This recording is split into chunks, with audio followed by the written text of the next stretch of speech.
안녕! What's up guys, it's Miche. So 2 years ago I wrote an article on Medium describing my curly hair journey and how I got my hair to the curliest, healthiest it has ever been in my entire life. Surprisingly, the article was met with really positive feedback and lots of you requested for this to be a video version. To be honest, I've been putting off making this video for the longest time because compared to 2 years ago, I feel like my hair isn't at the healthiest it has been due to a series of unfortunate events that I'll be explaining later on in the video. Despite feeling completely unqualified to make this video currently, just because of the state of my hair right now, I decided to make the video anyway because I reminded myself of the girl I was 10 years ago, and she would have loved any kind of representation of a curly girl Asian on the internet, no matter how raw and unfiltered and flawed that girl was. I'm going to disclaim that currently my hair is not at the healthiest state it is, but I'm really working towards getting it back to where it was about 2 years ago. Okay, so preamble ended, here's my journey. When I was a child, I had wispy, wavyish hair. It was generally straight, but due to being very fine, it would curl slightly at the ends. When I cut it short, it would have a lot of volume and bounce into a round bob. When I hit preteens, my hair started to get a lot more volume, and I did start to notice that it tended to frizz and expand throughout the day.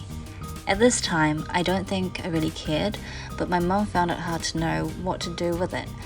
Since I played a lot of sport and was part of a swim squad, I would mainly have my hair tied up, plaited, and out of my face, hardly ever down. When I hit my teens, hormonal changes meant that my hair became extremely unruly. Up to this point, me and my mum would treat my hair like straight hair, washing it and brushing it every day, hoping that it would end up shiny and straight. It didn't, and we were confused at why my hair was such a puffy afro. I started to get self-conscious about my hair when I was about 12 to 13, where I think it's natural to start comparing yourself to others. I grew up in a predominantly white neighborhood and attended a small Catholic primary and intermediate, where me and my siblings were one of only a few Asians in the community. The first layer of comparison was towards my peers, who were majority Caucasian and in my eyes way more beautiful than me. They were taller than me, they had beautiful blonde hair, they had different colored eyes and long lashes.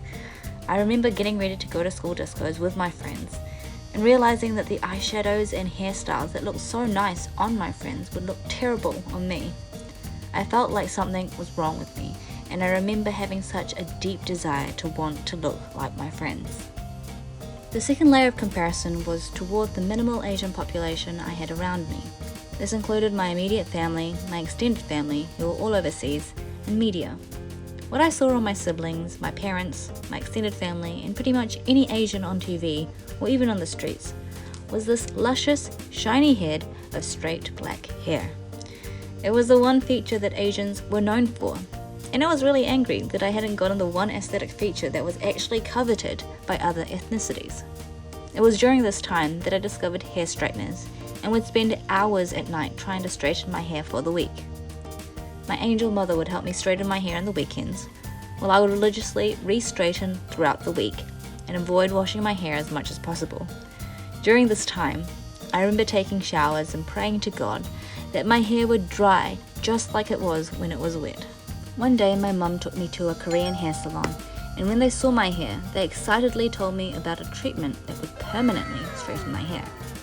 Essentially, it was a chemical process of straightening hair that would take about 4 hours at the salon, and I got this done every 6 months from the ages of 12 to 17. For me, the treatment was a godsend at the time.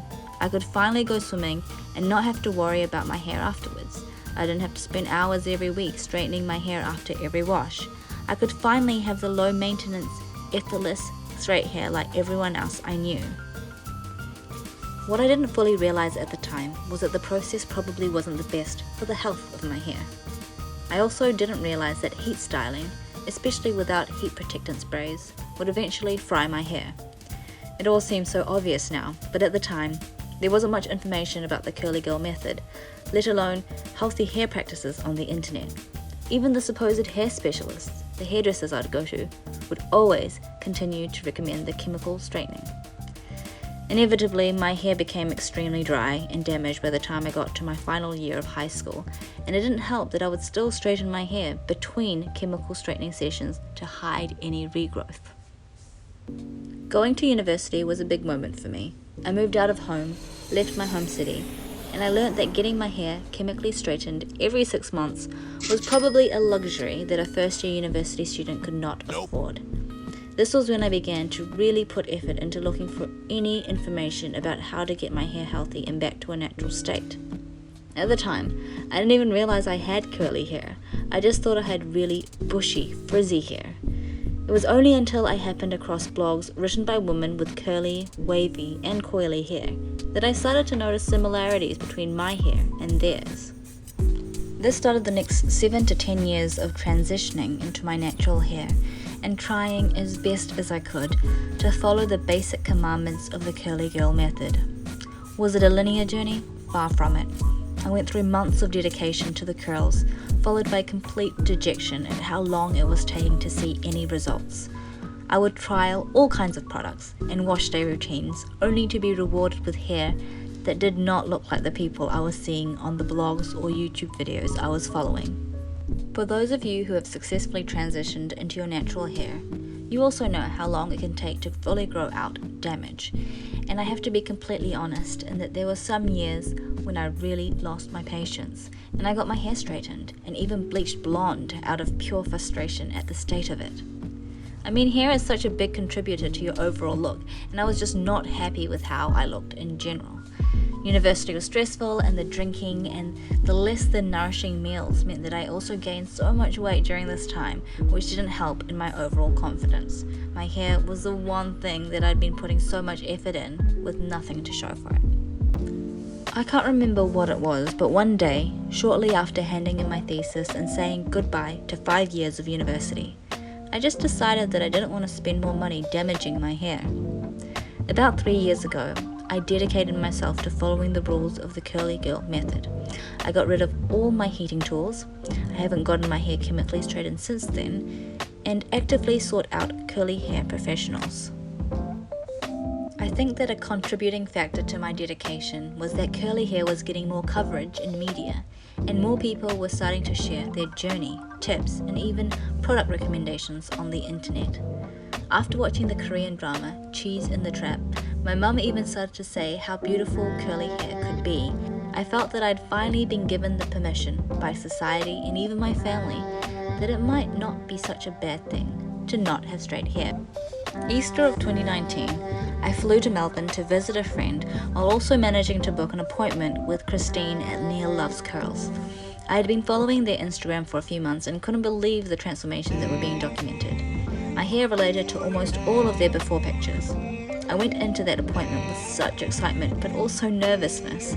I wasn't used to going to a hair salon and not getting my hair straightened, not smelling the chemicals that would make my hair better, and definitely not used to meeting a hairstylist who would look at my hair and actually get excited. My hair was cut dry, curl by curl, washed, treated, and Christine taught me step by step how I would style my hair after getting out of the shower. My hair looked like this going in, and my hair looked like this when I stepped out. The after photo is almost comical. I had 2C3A type curls I never knew I had. I looked like a friggin' Baroque composer, and that was all my natural hair. I sent the photo to my parents and siblings, and they thought I had gotten a perm. The next few days, I loved wearing my hair out. It was the softest, bounciest hair I had ever experienced. I realized that up until then, I couldn't remember the last time my hair felt so healthy. This is the time when I was so encouraged by my experience that I flew home and wrote an article about it on Medium. For almost a year after that, it was the healthiest season of my hair journey thus far. I wore my hair down so many times, and I felt so beautiful and confident celebrating the natural hair I never knew I had. Like all seasons, I got to a stage when I thought I needed a bit of a change. Confident in the health of my hair, I decided that getting it slightly lightened would be a good idea. I went to a couple of hair salons and had consultations expressing that I wanted the healthiest way to slightly lighten my hair. I settled on a salon that only specialized in color. And after my consultation and a strand test, I went in to get my hair colored. It was a process of bleaching and toning, and while the color was okay, the job was really patchy and I came home completely unsatisfied by the process. I called the salon the next day and told them that I wasn't very satisfied with the patchiness of the job, and they told me I could come back in to get it retouched. The color was applied more evenly this time and they ended with a complimentary blowout. Sure, my hair looked great for the next few days, but as soon as I washed my hair, I felt that my hair had really changed in strand texture. It wasn't feeling great, and I battled this feeling for a month or so, until I was delighted to find that a curly hair specialist had recently set up in Auckland. She had moved back to New Zealand from Australia, thank the heavens. This was when I met my curly hair godmother, the beautiful and delightful Shenara. After a trim, treatment, styling tutorial, and a general therapy session, Shenara finally identified that since my hair was quite long, it still carried the damage from about 2 to 3 years prior when I got my last chemical straightening done. The bleach from my recent colouring session had taken my hair to its tipping point, which explained why no matter what I did after that colouring session, same products, same methods as before, my hair just couldn't look as shiny, soft and healthy as it did before the colouring session. Shenara even mentioned that I really had to thank my Asian genetics, that my hair wasn't completely fried. East Asian hair apparently has twice the diameter and a much thicker cuticle than Caucasian hair. It's hard to blame anyone at this point. The colourist had taken a sample of my hair to test out and said it was fine, so we didn't think to question the history of my hair. On one hand, I was relieved. I finally had a reason for my latest hair struggles, and I found an amazing local curly hairdresser who was dedicated to my hair story of recovery. On the other hand, I was very disappointed that I hadn't met her sooner and cursed my past self for being so impatient for change, to the detriment of the health of my hair. Welcome back to 2021. Here I am, and it's been about a year since my last haircut with Shenara, and since then she's been a guiding light in terms of what products to use for recovery. I've been doing regular ACV rinses. I use Olaplex number 3 on my hair once every week or once every 2 weeks, and I regularly use deep hair conditioning treatments on my hair every wash day. One silver lining from this whole experience is that I've actually learned more about pH balancing for your hair, protein overload, product buildup, and many more variations of different hair states that you can experience throughout your hair journey. My hair journey so far has actually taught me that it's normal to review your hair care routine and your products over the many seasons that you're going to experience throughout your hair journey. I was hell-bent on finding the products that worked for my hair and sticking to it for the rest of my life.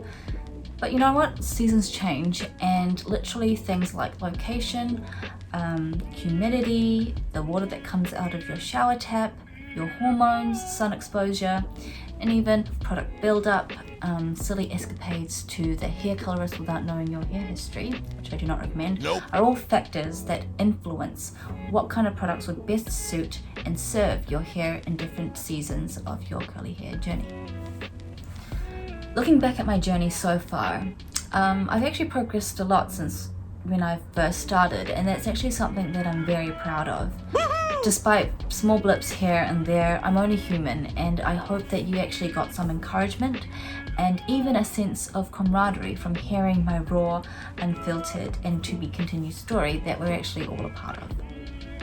I don't know if this is the satisfying hair journey video that you're after, but if you've made it to the end of this recording, thank you a million times. I honestly don't think that even my friends have seen this many past photos of me in succession as you currently have. And there is hope in the horizon because I've got an appointment with Shenara next week. After a year of COVID and DIY haircuts, I'm really looking forward to this appointment with her. We're planning to get my hair trimmed, a salon Olaplex treatment, and also getting some toner in my hair to get rid of this kind of brassiness that's going on. Yeah, if you want to hear more about this experience, let me know. I can take a video of it and post this as well. For more updates, follow my Instagram and keep an eye out on this YouTube channel as I'm trying to be more consistent with content coming up. Thank you so much for your kind words and support up till now. I really appreciate every comment and like and subscribe that you've made on this baby channel of mine. Wherever you are in the world, I hope you have an amazing day today, and I'm sending you all the good vibes. Bye.